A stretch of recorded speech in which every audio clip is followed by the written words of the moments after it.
menjijikkan bagi saya. Ungkapan itu menjijikkan, marah saya. Tapi ginilah, sudah harusnya ini sudah ditangkap oleh pemerintah, harusnya sudah ditangkap. Tidak usah disuruh lah. Polisi yang beragama Islam, tolong penjenengan yang punya hak untuk menangkap orang seperti ini. Harusnya. Jangan lalu positive thinking, baik sangka bahwa orang yang sudah melecehkan Nabi Muhammad, orang yang melecehkan Al-Quran itu ilusi atau apa namanya. Pokoknya jelek-jelek semua. Dan dia bukan orang Islam. Tapi begini, ini tanda akhir zamannya. Pokoknya penjenengan gini aja, penjenengan nggak usah bingung, juga nggak usah tanyakan pada saya ya, kalau sudah jelas jelek begitu tuh ya nggak usah takut aku. Ini ditanyakan oleh jemaah, nggak apa-apa, saya jelaskan. Ini memang tanda akhir zaman, nanti akan banyak orang yang ngaku nabi, orang yang gini, orang yang gitu, ya sudah. Yang penting penjenengan ikut Nabi Muhammad SAW.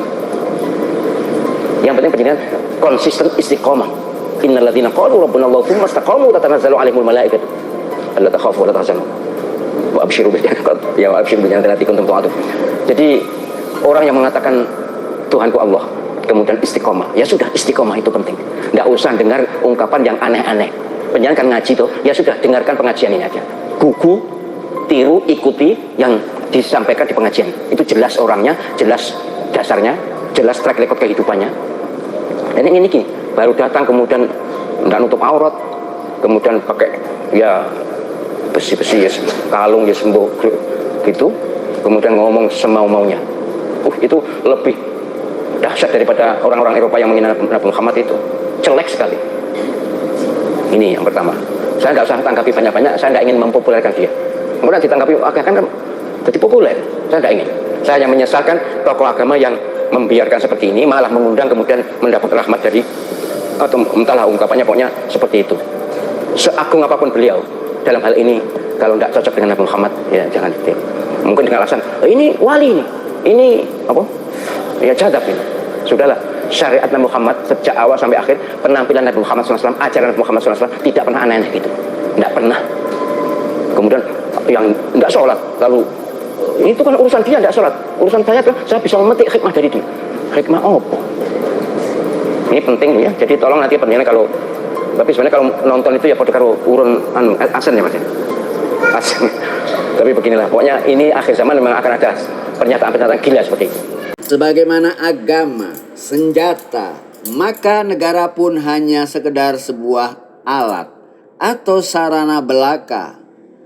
Ribuan kali kita mengganti nama negara atau bentuk kedaulatannya, tidak akan ada gunanya jika mentalitas dan kualitas para penghuni dan para pejabatnya tidak ikut diperbaiki dan dibenahi. Bukan negaranya yang harus dibenahi, bukan agamanya yang dinilai buruk, bukan senjatanya yang dianggap berbahaya, tetapi mentalitas manusianya, kualitas para pelakunya yang harus disetting ulang, dibenahi dan diperbaiki dengan mentalitas matahari yang selalu memberi. Adalah satu kebodohan yang nyata yang bisa menjangkiti siapapun yang berjiwa kerdil, dengki dan jahat, yang dengan mudah selalu mendiskreditkan dan mengkambing hitamkan agama, gegara tingkah pola para penganutnya yang banyak meresahkan banyak pihak. Orang-orang yang berjiwa kerdil, jahat semacam ini tidak jauh berbeda dengan kekerdilan dan kejahatan para penganut agama yang dikecamnya. Setiap agama murni bukanlah produk suatu negara dan bangsa tertentu, melainkan diturunkan dari Tuhan yang sama dari langit kenyataan yang sebenarnya, sekalipun bahasa yang digunakannya adalah bahasa bangsa tertentu.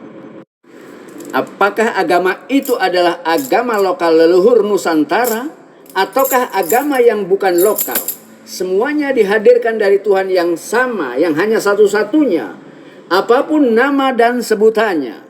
Hanya orang-orang yang berjiwa kerdil dan bermental kanak-kanak yang suka meributkan persoalan nama dan bahasa yang relatif, namun lalai dan tidak mengetahui yang substansial absolut dari kemurnian tuntunan spiritual agamanya. Jika kamu tidak mengetahui kebenaran ini dan tidak mempunyai pengalaman apapun juga tentang kenyataan yang sebenarnya, maka jangan banyak berbicara dan berpendapat apapun tentang agama, apalagi tentang spiritualitas.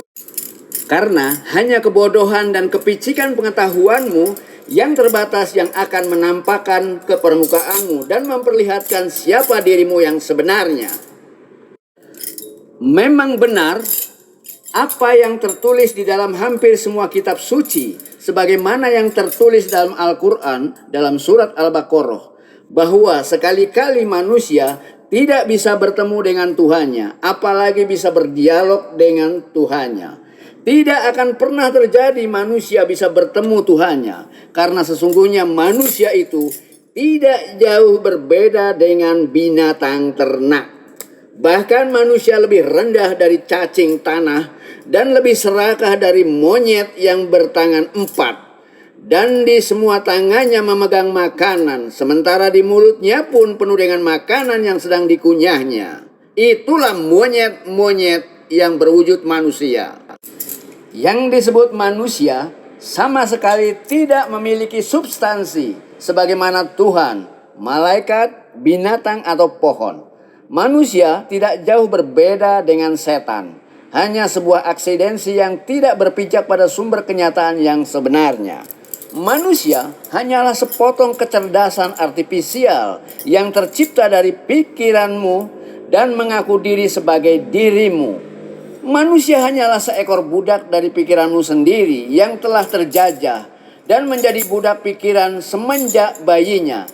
Dirimu yang sebenarnya bukanlah manusia, dirimu bukanlah pikiranmu, bukan nafsu dan egomu. Namun saat ini kamu menjadi budak yang terjajah dari pikiran, ego, dan nafsumu. Itulah kenyataan yang saat ini sedang menjangkiti dirimu. Karena yang disebut manusia adalah pikiran itu sendiri yang telah dan sedang menguasai dan memperbudak dirimu. Diri manusia tidak jauh berbeda dengan setan yang tidak memiliki substansi selama belum mengenal siapa dirinya yang sebenarnya. Tidak peduli apakah dia seorang penganut agama yang percaya akan Tuhan atau seorang saintis yang ateis yang tidak percaya akan adanya Tuhan. Keduanya masih terjebak dalam pengetahuan dualitasnya. Keduanya hanyalah hamba atau budak dari pikirannya sendiri. Jadi, yang tidak bisa berjumpa dan berdialog dengan Tuhan adalah manusia. Karena manusia hanyalah sepotong kecerdasan yang tercipta dari pikiranmu sendiri yang selalu mengaku sebagai dirimu. Jadi bukan manusia yang selalu menjadi budak pikirannya sendiri yang bisa bertemu dengan Tuhan, melainkan dirimu yang sebenarnya, yang saat ini sedang terpenjara dan disembunyikan di bawah ego dan nafsumu. Oleh karena itulah, carilah dirimu yang sejati. Bebaskan substansinya dari perbudakan dan penjajahan pikiranmu sendiri. Hanya dirimu yang sebenarnya yang bisa berjumpa dan berdialog dengan Tuhanmu. Dakilah puncak kesadaranmu hingga mencapai langit kenyataan yang sebenarnya. Di sanalah dirimu yang sebenarnya bisa berjumpa dengan Tuhanmu. Karena hanya Muhammad yang bisa berjumpa Tuhannya. Hanya Yesus yang bisa berjumpa Bapaknya. Hanya Buddha yang bisa mencapai kasunyatan. Hanya Atman yang bisa berjumpa para Matman. Dan ketahuilah, di dalam semua kitab suci, banyak tertulis tentang perjumpaan tersebut, tercecer di semua kitab.